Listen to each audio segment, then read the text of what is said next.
Karong adlaw akong i-surprise ang girlfriend. Mupalit kog flowers o chocolates kay i-greet na ko siya sa iyang birthday. Kay wala man ako siya mag-greet good atong birthday niya atong December 17. Dayon wala pod ko nag-text kay nag-away ming duha. So karong adlaw ako siyang i-surprise, tan-aw na ko unsa iyang reaction kung moabot ko og kalit dito sa ilang venue. Kay karong adlaw na sila sa La Playa Panaon. Dayon wato ko usamis, magpalit ko og bulak, chocolate para niya. Naay akong kunsabo si Jojo. Dayon siya na may bahala dito sa pag-uwat ni Gladys. So, dayon i-greet na ko siya og happy birthday. Belated happy birthday. Mangandam na ko. Magadto na ta. Tala.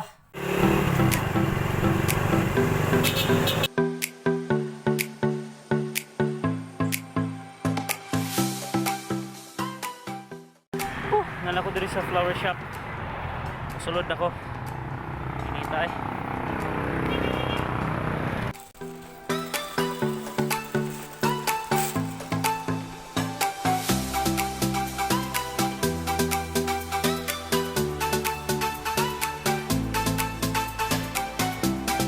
Andam na ang ako mga gift para kang Gladys.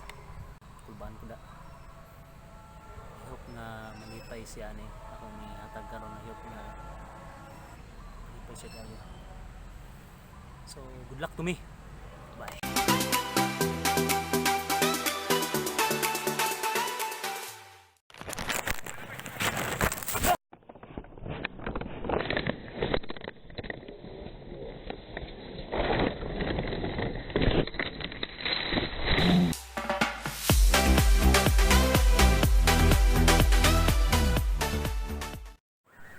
Unsa may imong ika-istorya sa bulak nga imong nadawat?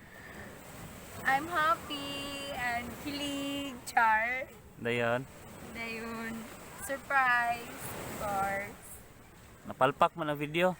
Lagi, bangkay ka. Palpak mong plano, bro. Sige lang, oy, kay na-receive naman yak na. Mao ba? Yeah. Wala pa na ako na-open ang gift. So, niya, magkanta, unboxing. Char. Opening. Ana gid? Ano?